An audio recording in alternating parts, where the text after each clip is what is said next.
दोस्तों, मेरा नाम मोहित है और मेरी उम्र लगभग 24 साल है। मैं मेरठ में रहता हूँ। आज मैं आपको अपनी एक आपबीती कहानी सुनाने जा रहा हूँ, जो मेरे घर पर काम करने के लिए आने वाले एक कामवाली, जिसका नाम शर्मिला है, उसकी उम्र करीब 20 साल होगी। यह कहानी उसी से संबंधित है। दोस्तों, कई बार भगवान गरीब घर में भी ऐसी लड़कियां पैदा कर देते हैं जो इतनी संस्कारी और मासूमियत से भरी हुई होती हैं, जिसका जवाब नहीं। अगर यही लड़की किसी आमिर के घर होती तो मॉडल भी फेल होती, इतनी सुंदर और संस्कारी है शर्मिला। ऐसे तो मेरे यहाँ काम करने हमेशा उसकी माँ ही आती है।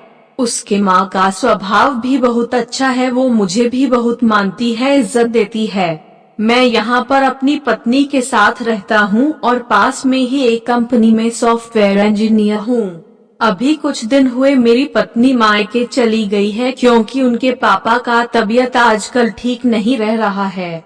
तो मैं भी बोल दिया हूँ कि जब तक उनकी तबीयत ठीक नहीं होती तुम रह लो आराम से 1-2 महीने, क्योंकि अभी तो ऑफिस भी नहीं जा रहा हूँ, घर से ही काम करता हूँ। जब से लॉकडाउन हुआ है मुझे कोई दिक्कत नहीं है, मैं यहाँ सब संभाल लूंगा। तो वो शर्मिला की मम्मी को बोलकर चली गई कि मेरा अच्छे से ध्यान रखना, इन्हें किसी प्रकार की कोई दिक्कत न हो, और ध्यान भी रखने लगी।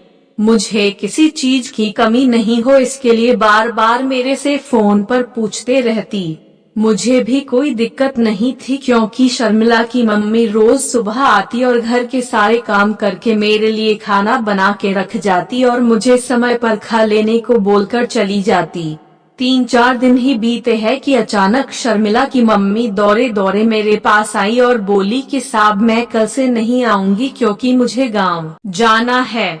शर्मिला के पापा बोल रहे हैं गांव में खेतों का बंटवारा को लेकर थोड़ा झगड़ा हो गया है। झगड़े में मारपीट की वजह से मेरे ससुर जी की हालत बहुत नाजुक है, उन्हें अस्पताल में एडमिट किया गया है। इसलिए हम दोनों पति पत्नी को गाँव जाना पड़ेगा। हो सकता है कि मेरे लौटने में थोड़ा टाइम लगेगा। तो मैं बोला कि अब मेरा क्या होगा, बीवी भी गांव चली गई और आप भी जा रहे हो तो कैसे खाऊंगा, घर की साफ सफाई ये सब कैसे होगा। मेरा इतना कहने पर वो हंसने लगी और बोली कि आप चिंता न करें साहब, मैंने सब कुछ ठीक कर दिया है। कहने लगी कि कल से शर्मिला काम पर आएगी, बस कुछ ही दिनों की तो बात है, मैं थोड़े दिन में ही आ जाऊंगी। और मैं आ गई, फिर तो कोई बात ही नहीं है। मुझे उसकी बात अच्छी लगी, मुझे लगा इससे अच्छी बात और क्या हो सकती है कि एक जवान लड़की मेरे घर में काम करे, तो कम से कम आंख तो सेंक ही सकता हूँ, क्योंकि 1-2 बार वो मेरे घर आई है काम करने। वह बड़ी बिंदास है, दुपट्टा भी नहीं लेती है, काम करते समय तो दर्शन होते रहता है। यही सब सोचकर मैंने कह दिया कि कोई बात नहीं, मेरे लिए तो अच्छा ही होगा कि घर का सब काम करके मुझे समय पर खाना मिल जाएगा, मुझे और क्या चाहिए। लेकिन तुम लोग जल्दी लौटने की कोशिश करना।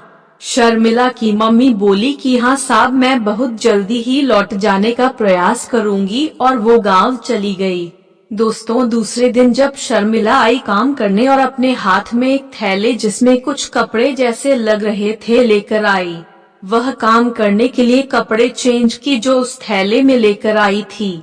दिन भर घर के सारे काम की खाना बनाई, खुद खाई और मुझे भी खिलाई। बहुत अच्छे से बिता पूरा दिन। उसकी मुस्कान को देखकर और उसके अदाएं को देखकर मैं दिन भर उसी के बारे में सोचता रहा। जब शाम हुई तो वह जल्दी जल्दी रात का खाना बना के मुझे समझा दिया कि रात को खाना खा लेना, फिर वो अपने घर चली गई। मैं रात का खाना खाया, फिर सोने के लिए बेड पर गया, लेकिन मुझे तो जैसे नींद गायब ही हो गया, मानो मैं उसे चाहकर भी भूल नहीं पा रहा था। मेरे मन में उसके प्रति बुरे विचार आ रहे थे। मैं उसके साथ वो सब करना चाहता था जो अपने पत्नी के साथ करता हूँ। उसकी खूबसूरती ने मेरा नींद चैन सब चुरा लिया था। मैंने किसी तरह रात गुजारी और सुबह होते ही उसके आने का इंतजार करने लगा। मैंने सोचा कि उसे आज अपने मन की बात बता ही देंगे और उसके साथ कम से कम एक बार जरूर शारीरिक संबंध बनाएंगे। बैठे बैठे यही सब सोच ही रहा था कि शर्मिला बिल्कुल अपने चेहरे पर मुस्कान लिए घर में दाखिल हुई। मैं बहुत खुश हो गया और उसके साथ बातें करने लगा। वो बातें भी बड़ी शालीनता से कर रही थी और अपने काम भी करते जा रही थी। उसकी बातों से मेरा दिल बहुत आनंदित हो रहा था। फिर रोज की तरह सब काम करने के बाद खाना बनाई, मुझे खिलाई, खुद खाई और शाम को वापस घर चली गई। उसके सामने मैं अपने मन की बात नहीं रख पाई। इस तरह एक सप्ताह बीत गया, लेकिन मैं उसे कुछ कहने की हिम्मत नहीं जुटा पाया। हालांकि वो मेरे फीलिंग को महसूस कर रही थी, जो उसके चेहरे पर साफ दिखाई दे रही थी, लेकिन ना कभी हम बोल पाए और ना ही वो। अगले दिन अचानक मेरी पत्नी बिना बताए घर आ गई।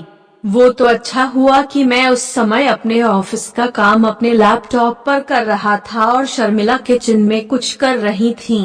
मेरी पत्नी को कुछ भी महसूस नहीं हुआ, नहीं तो बेवजह मेरे घर में विवाद हो जाता और शर्मिला की बदनामी भी। दोस्तों, सभी काम वाली एक जैसे नहीं होते, कुछ संस्कारी लोग भी हैं। दोस्तों, ऐसी ही और वीडियो देखने के लिए हमारे चैनल कहानी मजेदार को सब्सक्राइब कीजिए, वीडियो को लाइक कीजिए, कमेंट कीजिए। वीडियो देखने के लिए धन्यवाद।